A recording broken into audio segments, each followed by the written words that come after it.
धर्म गुरुओं और साधु संतों के उपदेशों को आत्मसात करने से धर्म और समाज का कल्याण संभव है। इसका बेहतरीन उदाहरण केवलारी विधानसभा क्षेत्र में स्थित गौधाम है, जो पर्यावरण संरक्षण की मिसाल बन गया है। यह गौधाम सिवनी जिले के केवलारी विधानसभा क्षेत्र अंतर्गत कान्हीवाड़ा उप तहसील मुख्यालय से महज 4 किलोमीटर दूर स्थित है। आपको बता दें कि लगभग 4 वर्ष पूर्व यहां कथा वाचन करने आई साध्वी ऋचा मिश्रा द्वारा क्षेत्रवासी धर्म प्रेमी बंधुओं से पर्यावरण संरक्षण का आह्वान करते हुए संकल्प कराया गया था। साध्वी ऋचा मिश्रा के इस आह्वान पर समाज सेवी गौधाम समिति के अध्यक्ष श्री राम ठाकुर द्वारा अपने साथियों के साथ मिलकर 4 वर्ष के भीतर 22 एकड़ की बंजर भूमि पर लगभग 2000 पेड़ लगा दिए।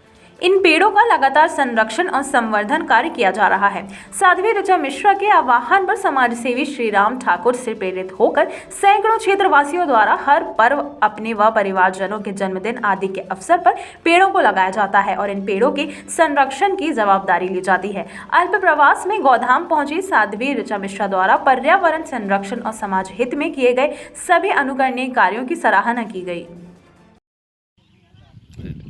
आपकी समिति द्वारा यहाँ गौघाट धाम में पर्यावरण संरक्षण पेड़ पौधे लगाने के अलावा भी क्या विशेष कार्य किए जा रहे हैं? 2017 से हम लोग गौघाट यज्ञ समिति में सक्रिय हुए हैं। कार्यरत पहले से भी थे। उसके बाद से हमारे संचालक महोदय श्री राम ठाकुर जी द्वारा किए गए प्रयासों के द्वारा यहाँ बड़े बड़े मंगल भवन और यज्ञ समिति मकर संक्रांति में यज्ञ करवाना, बहुत विशाल मेला भरवाना, यह कार्य हमारे द्वारा हमारी समिति के सभी लोग सहयोग करके यह कार्य को संपूर्ण कराते हैं। और आगे यह इरादा है कि इस भवन को, इस धाम को हम एक पवित्र धाम बना के ही दम लेंगे। आपकी समिति द्वारा क्या क्या सामाजिक और धार्मिक कार्य कराए जाते हैं? समिति के द्वारा जो है, एक तो गौघाट में वृक्षारोपण का कार्य चल रहा है।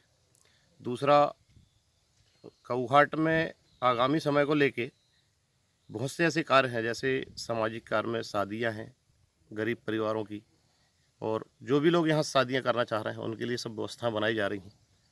धीरे धीरे समिति जो है गौघाट को विकसित करने और समाज को एक सूत्र में जोड़ने का कार्य कर रही है। ठीक, थैंक यू। एक बंजर जगह में पेड़ पौधे लगाने, उसे हरा भरा करने में कितनी परेशानियों का सामना करना पड़ा? परेशानियों का सामना तो बहुत ज़्यादा करना पड़ता है। गर्मी में हर 2 दिन में पेड़ों को पानी देना पड़ता है, खाद, मिट्टी और उनका रखरखाव करना पड़ता है, जिसमें हमारी समिति के लगभग सभी सदस्य गर्मी में टोटल समय यहाँ देते हैं। और उससे जो है अभी तक कितने पेड़ पौधे लगाए जा चुके हैं जिनका संरक्षण और संवर्धन जारी है? लगभग यहाँ अभी 1500 के आसपास पेड़ पौधे लग चुके हैं और उनकी बखूबी देखभाल की जाती है और समय समय पर उनका ट्रीटमेंट होता है, खाद पानी। आप कथा के माध्यम से सनातन धर्म प्रचार के लिए देश विदेश में जाते हैं। आपके लाखों अनुयायी हैं।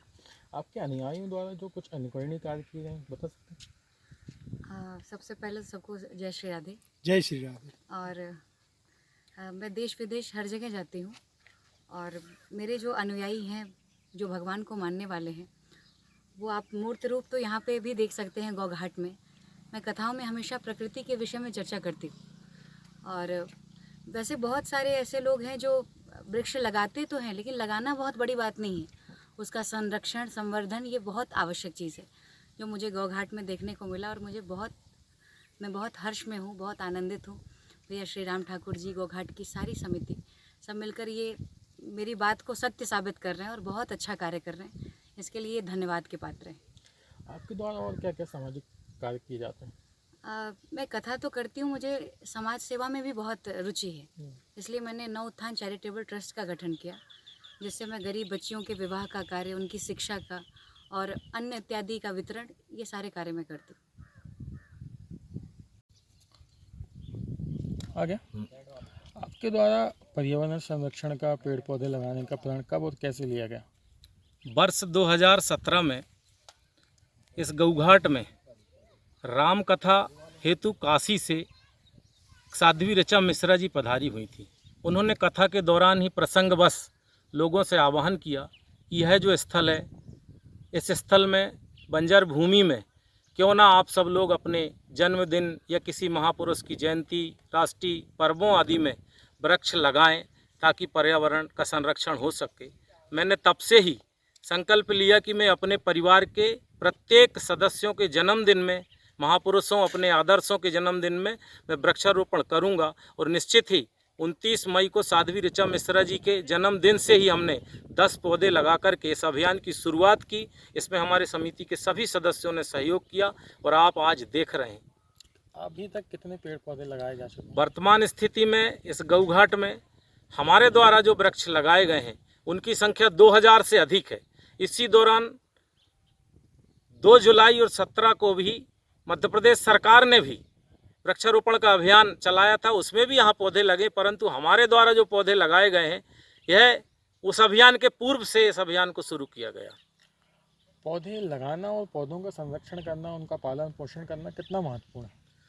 मैं ऐसा मानता हूँ कि वर्तमान परिवेश में जहाँ ग्लोबल वार्मिंग जैसा खतरा मंडरा रहा है, वहाँ पर्यावरण की सुरक्षा और संरक्षण अति आवश्यक है। आपने देखे हैं कि अभी सांसों के लिए कितना संघर्ष हुआ। अगर हम पेड़ पौधे लगाएंगे तो निश्चित रूप से हमें स्वच्छ हवा प्राप्त होगी। आपकी जो समिति है, आप एक सामाजिक कार्यकर्ता हैं, पर्यावरण संरक्षण का काम कर रहे हैं, आगे और क्या विशेष कार्य आपकी समिति द्वारा किए जाने हैं? गौघाट यज्ञ सेवा संस्कार पर्यावरण संरक्षण समिति के द्वारा कोविड जैसी भीषण महामारी में भी लोगों की मदद के लिए आगे आकर के हमारे समिति के सदस्यों ने उनकी मदद की। इसके अलावा भी कोविड महामारी में पीड़ित व्यक्तियों को सहायता पहुंचाने के लिए हमारी समिति के द्वारा राशि मुख्यमंत्री सहायता कोष में भी दी गई। इसके अलावा जैसे 14 फरवरी को वैलेंटाइन डे जैसे कार्यक्रम का विरोध करते हुए योग वेदांत समिति के द्वारा जो माता पिता पूजन का कार्यक्रम किया जाता था, उससे पिछले 2 बार से गौघाट में 14 फरवरी को माता पिता पूजन का कार्यक्रम आयोजित होता है और इसमें हजारों की संख्या में क्षेत्र के जो है माता पिता अपने बच्चों के साथ उपस्थित होकर इस कार्यक्रम में सहयोगी बनते हैं। गौघाट है यज्ञ समिति में विगत 23 वर्षों से गौघाट में यज्ञ का कार्यक्रम चला आ रहा है और विगत 2017 को साध्वी ऋचा मिश्रा जी का आगमन हुआ था, उनके द्वारा कथा हुई थी। उनकी प्रेरणा से गौघाट में वृक्षारोपण का कार्यक्रम चालू हुआ। 2017 के पहले गौघाट एक वीरान घाटी थी। वर्तमान में गौघाट एक मनोरम घाटी के रूप में निर्मित हो चुकी है और दूर दूर से सैलानियों का यहाँ आगमन होता है। उसी परिप्रेक्ष्य में साध्वी ऋचा मिश्रा जी का आज आगमन हुआ और उन्होंने पूरे गौघाट का निरीक्षण करने के बाद बहुत प्रसन्नता व्यक्त की और आगे हमें बहुत सारे सामाजिक कार्यों को करने के लिए प्रेरणा दी। और हमारा उद्देश्य है कि आगे चलकर हम यहाँ मांगलिक कार्यों को और बढ़ाएं और कार्यक्रम को यहाँ सफल बनाने के लिए और सामाजिक सहयोग